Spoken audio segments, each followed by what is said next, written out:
ఈశ్వరీయం సర్వభూతానాం స్వామిహోమత్వయే శ్రియో. ఇదే స్వామివారు కైలాసం నుంచి వేంచేశారు కనుక వారు కూడా ఎంతో అలసిపోయారనే భావనతో పాదాలు కడిగినారు. అనంతరము మధుపర్క ప్రాసన అంటే తేనె యొక్క మిశ్రమాన్ని చక్కగా స్వామివారికి తినిపిస్తూ ఉంటారు. చక్కగా చూస్తూ నమస్కారం చేసుకోండి. స్వామివారి యొక్క అలసట తీరేలా నమస్కారం చేసుకోండి. బోల్ పరమేశ్వర భగవానికి జై.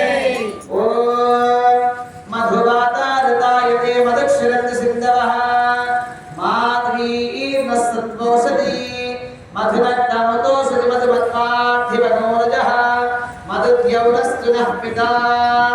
ఓం దదిగ్రామన్నో అకారిబందిష్ణోరస్వస్తివారినః సురభినో ముఖాకరత్రణాయోగం శిరారిషదే.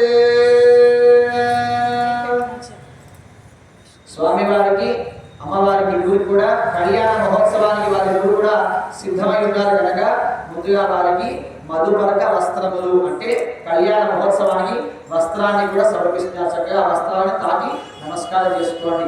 ఓం ఇమం వస్త్రాని వసావసాదేవి